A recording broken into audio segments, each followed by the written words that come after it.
Bismillahirrahmanirrahim. Assalamualaikum warahmatullahi wabarakatuh. Dikisahkan Triyayong Trainivore, itu ya ejaannya. Beliau adalah salah satu member aktif penulis dari Kiperius Magenta. Kalau ejaannya salah mohon maaf ya. Beliau mengisahkan jin nasab, memutus perjanjian jin nasab. Dan sebelum kita masuk ke selengkapnya, mari kita berdoa dulu. A'udzu bikalimatil hitam. Bismillahirrahmanirrahim. Allahumma sholli ala sayyidina Muhammad sallallahu alaihi wasallam. Ini dia jin nasab memutus perjanjian dari Triyayong Trainivore.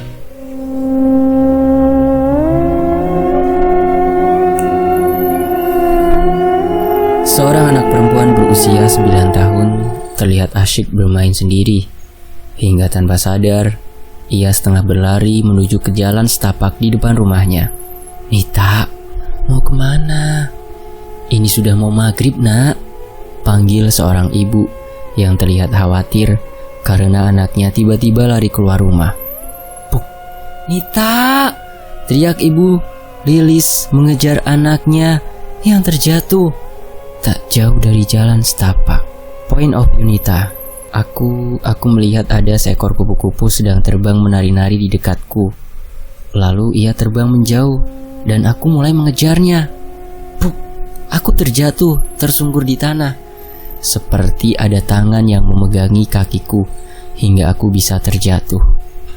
Aku meringis menahan sakit di bagian tangan kiriku karena tangan itu yang menjadi tumpuanku saat aku terjatuh.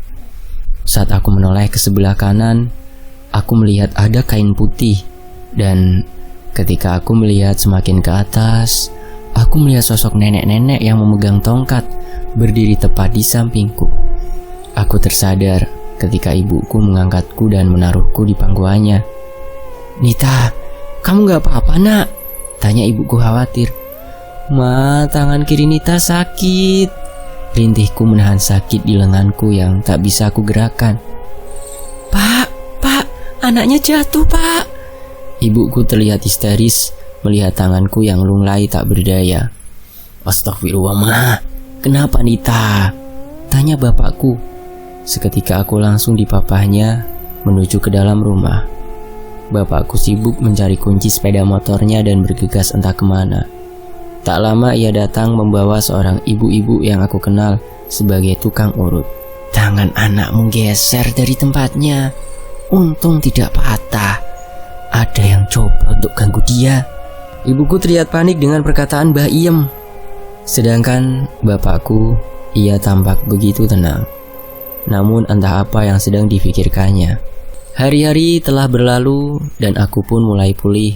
Dan tanganku pun sudah mulai lancar untuk digerakkan. Setelah kejadian itu, tak sedikit makhluk halus yang aku lihat sedang berada di sekitarku. Awalnya aku panik ketika tiba-tiba saat sedang bersantai di ruang TV dengan bapakku, aku melihat sosok kuntilanak bergelantungan di atas tepat di sudut ruang TV kami. Aku pun langsung berhambur memeluk bapakku. Tak sampai di situ saja, masih banyak penampakan lain yang secara tak sengaja terlihat olehku. Dan aku sangat peka dengan kehadiran mereka. Aku memiliki 2 kakak perempuan. Usiaku dan kedua saudara perempuanku, Kak Dinda dan Kak Sinta, terbilang cukup jauh. Jarak aku dan Kak Dinda berbeda 8 tahun.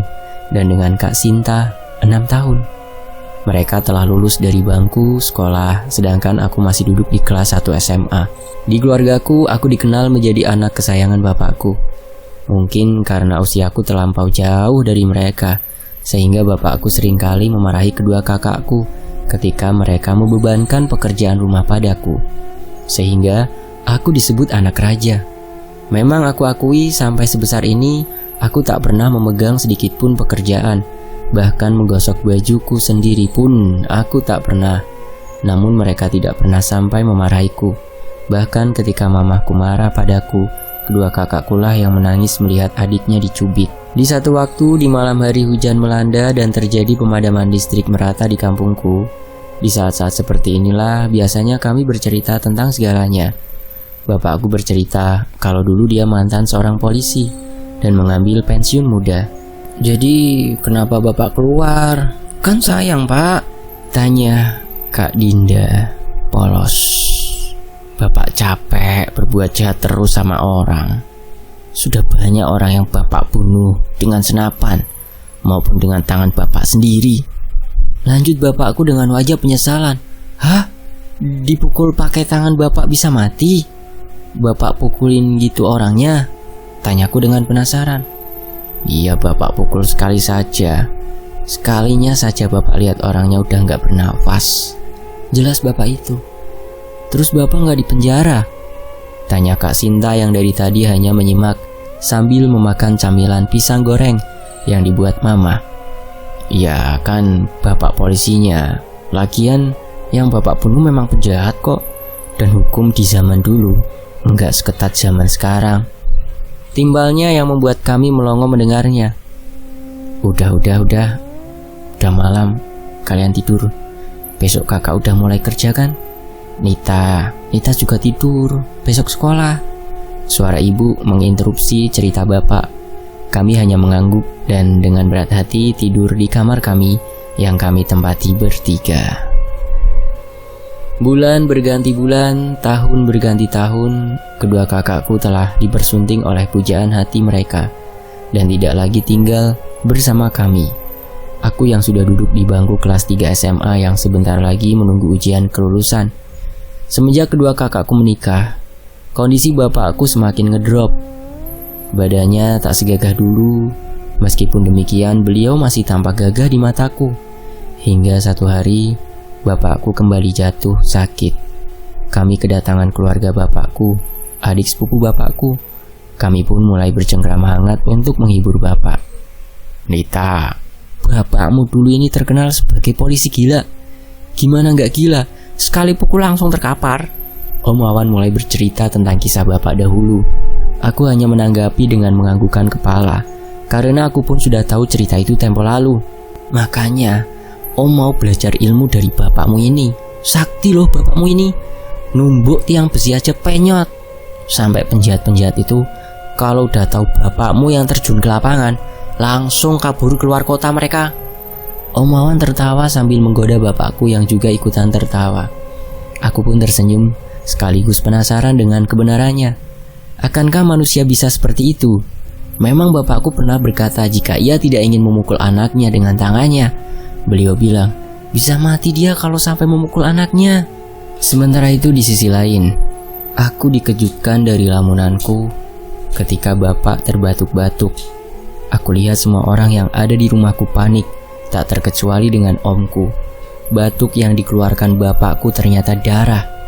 "Kamas, tidak sebaiknya penyakitmu ini kita bawa saja berobat ke dukun," tutur Om Wawan kepada bapakku yang sedang mengatur nafasnya sehabis batuk tadi.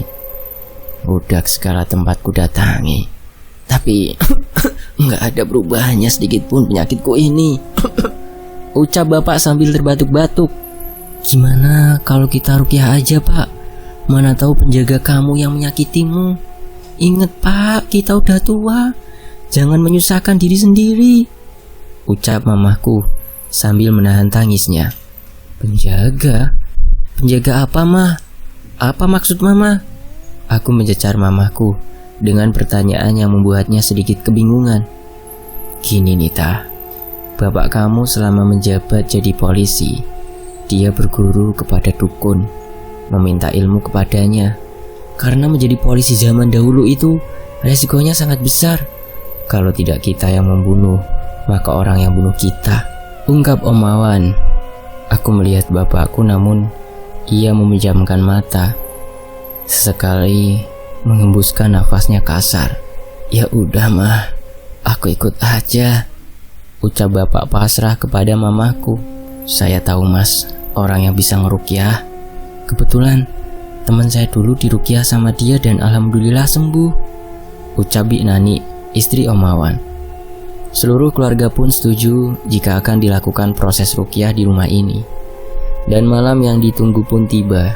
Kedua kakakku dan suaminya pun datang ke rumah untuk menemani bapak yang akan dirukyah. Masuklah seorang Ustadz Nizam dan ketiga temannya yang akan meruqyah bapak. Baru saja memasuki pintu rumah, aku dengar Ustadz Nizam beristighfar.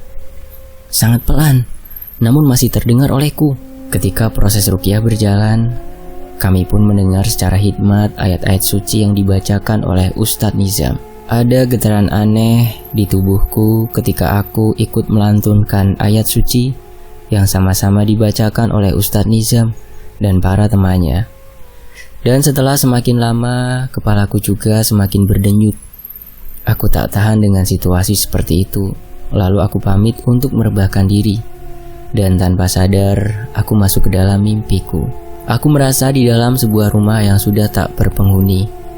Aku mengenali seseorang dan bercakap-cakap dengannya. Entah kenapa tiba-tiba aku ditarik oleh seorang laki-laki ke suatu tempat. Aku tidak bisa bertindak apapun. Aku hanya bisa mengekorinya saja. Ketika sampai di ruangan kosong, aku menjerit meminta pertolongan karena lelaki yang membawaku mulai mendekap erat tubuhku. Kurasakan tubuhku mulai dijamah olehnya dari wajah hingga ke bagian sensitifku.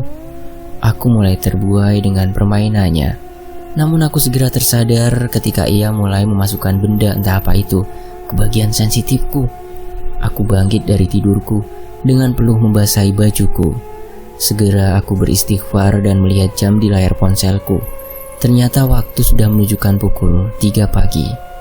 Aku keluar melihat kondisi bapakku, ternyata beliau sudah tidur. Aku melihat di ruang tamu, kedua kakak ipar laki-lakiku tidur di sofa, sedangkan kedua kakakku tidur di kamar mereka dahulu. Ternyata mereka menginap di sini. Aku pun segera kembali ke tempat tidurku dan merebahkan badanku agar tidak kesiangan sholat subuh. Hari-hari berlalu, namun kondisi bapakku semakin parah. Ruqyah pun dilakukan berturut-turut, namun tak ada perubahan terhadap bapakku. Sehingga para peruqyah meminta kami untuk ikhlas sekiranya ada hal yang tidak mengenakan yang terjadi pada bapak kami. Aku sudah selesai dengan ujian akhir semesterku saat itu dan sudah mendapatkan nilai kelulusan. Tak mau terus-terusan menjadi beban mamahku, aku pun mencari pekerjaan yang bisa menyambung hidupku dan membantu mamahku. Namun di hari ketiga bekerja, aku mendapatkan shift yang mengharuskanku pulang malam. Aku mendapatkan telepon dari kakak Sinta untuk segera pulang. Aku tak tahu kenapa kakak Sinta terbata-bata dengan ucapannya. Aku langsung meminta izin kepada mandorku untuk pulang terlebih dahulu. Untung saja mandorku mengizinkan aku pulang, dan aku langsung bergegas menuju kendaraan umum yang pas sekali melintas. Ketika aku keluar dari pabrik tempat aku bekerja, aku terkejut ketika sudah banyak saudara di rumahku. Pikiranku sudah mulai kacau. Aku menemukan bapakku dikelilingi oleh keluarga kami. Kulihat nafas bapak seperti tersengal-sengal. Bapak dari tadi muntah-muntah saja nih. Bapak minta kita untuk kumpul, ucap Kak Dinda sambil memandang sendu ke arah bapak. Nita, panggil bapakku menyerukan namaku. Ini Nita, Pak. Nita baru pulang kerja. Bapak sehat kan? Tanyaku sambil memegang tangan beliau. Namun tak ada lagi jawaban dari mulutnya. Azan maghrib pun berkumandang. Kami semua bergantian untuk sholat maghrib supaya ada yang menjaga bapak. Setelah sholat, kami membacakan ayat suci untuk kesembuhan bapak. Nita, terdengar lagi bapak memanggilku lirih. Ada apa, Pak? Tanyaku mendekatkan telingaku dengan mulutnya. Minum, ucapnya terbata. Aku pun bergegas mengambilkan minum yang sudah disediakan mamaku dan kusuapi menggunakan sendok. Bapak pun mengangguk, pertanda jika dia sudah selesai minum. Aku pun membantu menyiapkan makan malam seadanya untuk keluarga kami. Setelah semuanya siap, aku pun mendatangi bapakku menyuruhnya untuk makan, karena sudah beberapa hari ini dia tidak makan. Namun hanya gelengan kepala yang aku terima.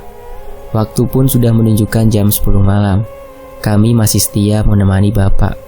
Ia terlihat kesusahan ketika bernafas. Aku yang sedari tadi agak menjauh darinya takut jika kesedihan tak tertahankan olehku. Mulai mendekati bapakku, aku duduk di bawah, di sisi tempat tidurnya. Bapakku tidur di sisi ranjang, yang membuatku mudah untuk menjangkau tangannya, karena di atas tempat tidur sudah ada mamaku dan kedua kakakku yang duduk sambil membacakan ayat suci. Namun ketika aku melihat ke tangan bapakku, aku melihat tangannya sudah dingin dan membiru. Aku pun tak kuasa menahan tangisku hingga aku memutuskan untuk keluar dari kamar. Lalu aku melihat Om Awan datang menghampiriku. "Dik, ikhlaskan bapakmu ya nak. Kamu yang masih menjadi tanggungan bapakmu. Mungkin ia berat meninggalkanmu," ucap Om Awan. Aku tak tahan menahan tangisku. Aku pun menangis di pelukan Om Awan. Om Awan menepuk punggungku agar aku kuat menghadapi semua ini. Lalu aku masuk ke kamar bapakku. Aku duduk di dekat kakinya yang berbalut kaos kaki, karena dari kemarin beliau merasa kedinginan. "Pak, minta maaf kalau adik salah sama bapak. Adik sangat sayang sama bapak. Tapi jika Allah lebih sayang sama bapak, insya Allah adik ikhlas bapak pergi, biar bapak enggak ngerasain sakit lagi. Adik sayang sama bapak. Semoga Allah meringankan jalan bapak untuk kembali kepadanya," ucapku di dalam hati sambil memegang kaki bapakku yang juga terasa dingin walaupun sudah berbalut kaos kaki. Aku tak tahan menahan air mataku. Aku langsung keluar dari kamar bapakku dan menangis sejadinya. Keluargaku pun berhamburan masuk ke kamar, dan tak lama aku mendengar suara takbir yang bergemuruh dari dalam kamar, pertanda sudah lepaslah jiwa bapakku dari raganya. Aku pun masuk menerobos keluargaku yang ada di kamar dan bersimpuh tepat di samping bapakku. Aku melihat kakak dan mamaku menangis jadinya. Aku tak tahu apa yang terjadi pada aku, namun air mataku tak keluar lagi. Aku hanya bisa melihat mereka, namun jiwaku seolah hilang. Aku melihat wajah bapakku. Kulihat di matanya ada setetes air mata yang masih tertempel di pelupuk matanya. Aku usap perlahan dengan tanganku dan meratakannya di tanganku agar menyatu dengan kulitku. Kupandang lagi wajah bapakku yang tampak seperti orang tidur. Lalu aku kecup pipinya seraya berkata, "Alhamdulillah, Pak. Bapak enggak sakit lagi. Adik sayang sama bapak, tetapi Allah lebih sayang. Semoga bapak tenang di sana," ucapku sambil kembali menciumi pipi pujaan hatiku. Tiba-tiba kakak Sinta histeris memukul tempat tidur bapak. Entah dari mana kekuatanku bisa menjauhkan Kak Sinta yang berbadan gempal dari jenazah bapakku. Aku pun merasakan ada energi lain memasuki tubuhku, sehingga aku merasakan panas di tubuhku. Lalu seketika aku terjatuh pingsan. Singkat cerita, aku terbangun ketika mencium sesuatu yang menyengat.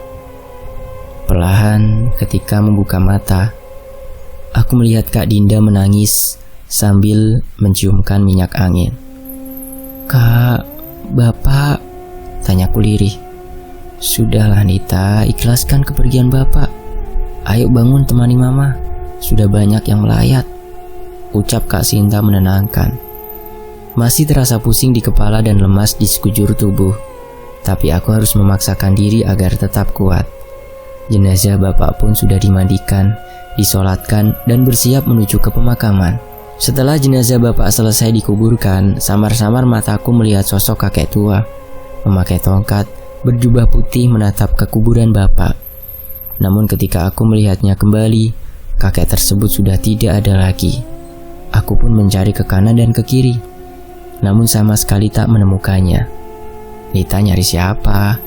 tanya Om Awan sambil menepuk pundakku. Enggak Om, enggak nyari siapa-siapa," jawabku secara gugup. Aku melihat wajah Om yang menatap penasaran, namun aku segera mengalihkan wajah darinya. "Yuk pulang Nit, kasihan mama menunggu di rumah," ucap Kak Dinda sambil menarik tangan dan segera melangkah meninggalkan pemakaman. Mama memang tidak ikut ke pemakaman karena mama sudah pingsan ketika bapak dikafani. Kami pun menuju ke rumah. Terlihat masih banyak pelayat yang ada di rumah kami. Lagi dan lagi kembali terlihat sosok orang itu, namun ia berada jauh dari rumah. Tapi pandangannya tetap menuju ke arah rumah ini. Rumah kami berada di pedesaan yang jaraknya lumayan jauh dari satu rumah ke rumah lain. Jadi bisa dibilang kanan kiri depan belakang semuanya masih tanah kosong. Aku pun menajamkan pandanganku, namun aku tak dapat melihat mukanya secara jelas. Siapa dia? Tanya diri ini dalam hati. Anak gadis pulang dari kuburan ngelamun, kesurupan baru tahu. Hihihi. Aku dikejutkan dengan tepukan di pundak. Ternyata Mira, sahabat sekaligus musuhku di bangku sekolah dahulu. Kami bersahabat ketika sedang bermain, namun kami menjadi musuh ketika sedang ujian semester. Mira Santika, lu lihat nggak ada orang di sana? Tanyaku sambil menunjuk ke arah orang yang tadi terlihat. Asem lu ya, masih aja kau sebut panggilan jahanam itu sama aku. Ucapnya tak terima. Aku tersenyum, menambahkan senyum manis yang kupunya. Udah jangan banyak bacot lu, kau lihat nggak? Tanyaku balik. Mana ada orang di situ? Lagian ngapain dia di situ? Itu kan hutan. Mana nggak ada lagi jalan mau ke situ, kan udah dibuat parit pemisah sama Pak Rusdi. Udahlah yuk masuk, makan, lapar aku, ucapnya sambil menarik tanganku. Dia sudah kami anggap saudara sendiri, begitupun dengan Mama.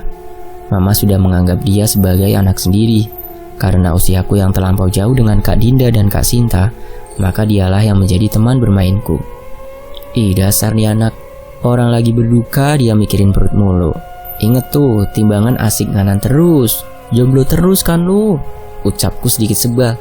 Halah gayamu, kayak kau gak jomblo aja nit, ucapnya sambil menaruh nasi di piring yang sudah entah kapan dipegangnya. Aku pun hanya menyengir menanggapi ucapannya. Tadi kau bilang kalau kau nampak orang, emangnya beneran ada orang di sana? Tanyanya kembali penasaran. Beneran Mir, tadi aku lihat kakek-kakek pakai tongkat. Emang sih gak jelas sekali mukanya, tapi beneran deh, kayaknya dia liatin aku terus. Dan bukan hanya di situ saja, pas di pemakaman juga ada dia. Tapi pas aku lihat lagi, aku cari-cari nggak ada. Jelasku panjang lebar dengannya. Ya udahlah, mudah-mudahan nggak ada apa-apa. Ya udah makan Gi, sana. Dari pagi belum sarapan kan kau nit? Ucap Mira menenangkan aku. Aku baru sadar ternyata dari pagi memang tidak ada sedikit pun nasi masuk ke perut. Hanya air minum yang setia masuk ke perut. Aku pun mengambil nasi dan ikut makan bersama dengan Mira. Hari-hari terus berlalu, meninggalkan jejak kesedihan di keluarga ini. Kehilangan sosok yang begitu kami cintai. Namun kehidupan masih berlanjut dan mesti ditempuh, walaupun badai kadang menghampiri. Uang hasil keringatku lumayan cukup untuk menutupi kebutuhan sehari-hari dan masih bisa ditabung sedikit demi sedikit. Sampai ketika aku bertemu dengan pujaan hati, dan tak lama tergelarlah pernikahan yang sederhana. 1 tahun pernikahan telah kami lalui, namun tak kunjung juga kami diberi keturunan. Hingga satu malam, Bik Ninis menelpon suamiku, menyuruh kami untuk ke rumahnya. Ada apa mas? Kok tadi Nita dengar Bik Ninis buru-buru banget nelponnya? Ucapku setelah Mas Kevin menutup teleponnya. Kita disuruh sama Bik Ninis ke sana. Kata dia Om Awan kesurupan, manggilin nama kamu terus. Jawabnya serius. Aku pun mengikutinya sambil segera bersiap. Hah? Manggilin Nita mas? Emangnya Nita salah apa sama Om Awan? Tanyaku penasaran. Iya mana mas tahu dek, namanya juga orang lagi kesurupan. Ya udah yuk buruan, ajaknya. Kami pun bergegas menuju rumah Om Awan yang jaraknya tak terlalu jauh dari rumah yang kami tempati setelah menikah dengan Mas Kevin. Assalamualaikum Bi, ucap Mas Kevin. Karena tidak ada orang yang menyahut dan pintu pun terbuka, kami pun masuk ke dalam rumah Om Awan. Ternyata mereka ada di kamar Om Awan. Bik Ninis yang berada di dekat kasur tempat Om Awan tergeletak langsung menghampiri kami. Nita, coba kamu bicara sama Om Awan. Dari tadi dia nyebut nama kamu terus. Tadi sudah nggak jerit-jerit lagi, tapi nggak berapa lama Om Awan jerit lagi. Raut wajah Bik Ninis tampak khawatir melihat kondisi suaminya. Om Awan, ini Nita, ucapku sedikit ketakutan. Takutnya Om Awan masih kerasukan. Ternyata benar, gerakannya ingin bangun dari tidurnya yang terlungkup sangat kaku, bahkan tubuhnya gemetaran. Ia mengeluarkan kata-kata, namun sangat lirih sekali. Aku coba mendekatkan kuping ke arah Om Awan. Cucuku, ucapnya. Bukan suara Om Awan yang selama ini aku kenal, melainkan suara berat khas seorang kakek-kakek. Om Mawan menggerakkan tangannya seperti seorang yang ingin disalamin. Aku pun tersentak, namun mencoba untuk tidak takut. Mas Kevin melihatku dengan wajah yang memberi isyarat agar aku membalas salam dan tangan Om Mawan. "Cu, kamu ikut kakek. Kalau kamu gak mau, bayi yang ada di dalam kandungan kamu yang ikut denganku." Aku terkejut dengan ucapan yang merasuki tubuh Om Mawan. Sebab sampai saat ini pun, aku tidak tahu kalau sedang mengandung. Terdengar Mas Kevin mengucap istighfar. Apa yang dimaksud kakek ini? Aku pun tak tahu. "Tidak, kek, atau siapapun kamu yang ada di dalam tubuh Om Mawan. Nita dan turunan Nita tidak mau ikut dengan kamu," ucapku dengan tegas. Om Mawan mengerang, menunjukkan pergerakan seperti harimau yang siap memaksa.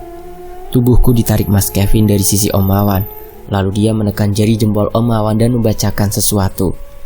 Namun entah apa yang dibacanya, tatapan kami terfokus kepada Om Mawan. Ia semakin mengerang. Tak lama kemudian ia pingsan. Mas Kevin mengucap hamdalah. Melihat situasi sudah kondusif, kami pun pamit pulang. Bi Ninis pun mengantar sampai ke depan teras. "Bi, kalau Om Mawan kesurupan lagi, percikan saja air yang ada di meja samping tempat tidur. Kevin sudah membacakan air doa untuk Om Mawan." "Bukan doa apa-apa kok, Bi, cuma Al-Fatihah, 3 qul sama ayat kursi. Kalau Bibi takut, baca aja ayat itu ya, Bi. Niatkan dalam hati kesembuhan Om Mawan. Kami pulang dulu ya, Bi," terang Mas Kevin kepada Bi Ninis. Kami pun langsung bergegas pulang dengan sepeda motor kami. Mas kok tahu sih ngeluarin yang begituan? Ih, serem deh ngeliat Mas." Aku merinding ketika mengingat tingkah Om Mawan tadi. "Bukan Mas yang ngeluarin sayang, tapi Allah. Mas hanya memohon perlindungan saja sama Allah. Makanya sholatnya ditekunin, jadi gak ketakutan kayak tadi. Ingat dek, jin dan sejenisnya masih di bawah kita. Kalau kita takut berarti kita kurang iman," ucap Mas Kevin menceramahi. Aku hanya menyengir kuda sambil memeluk tubuhnya erat. Kami pun telah tiba di rumah. Keesokannya, aku masih penasaran dengan kata-kata yang merasuki Om Mawan. Penasaran sekaligus takut. Jika memang benar ada janin di rahimku, kenapa sampai sekarang belum merasakan apapun? Perut pun masih terlihat datar. Kudekati Mas Kevin yang sedang asyik bermain game Mobile Legends-nya, itu di pelataran rumah. "Mas, Nita masih kepikiran deh sama omongan Om Mawan. Apa benar di perut ini ada janin? Terus kenapa dia meminta Nita ikut dengannya?" ucapku penuh kehati-hatian. "Kan sudah Mas bilang, jangan takut. Jangan berpikiran yang aneh-aneh. Perbanyak zikir dan minta perlindungan dari Allah. Mas cuma bisa melindungi fisik kamu. Jadi Mas mohon minta perlindungan Allah ya untuk menjaga raga Nita," ucapnya sambil menangkupkan tangan keduanya di pipiku. Perasaan gelisah tetap saja tersirat di jiwa. Namun aku selalu merasa tenang jika di dekat Mas Kevin. Mas Kevin menatapku lama. Kami saling pandang tanpa mengucapkan sepatah kata pun. Namun guratan khawatir tampak jelas di wajahnya. "Besok kita beli test pack ya," ucapnya sambil mengecup keningku, dan kubalas dengan anggukan. Di sisi lain, krek, aku membuka bungkus benda kecil yang dinilai orang bisa mengetahui adanya zuriat di dalam rahim kita atau tidak. "Ya Allah, jika memang ada janin di dalam rahim hamba mohon jagalah ia ya Allah.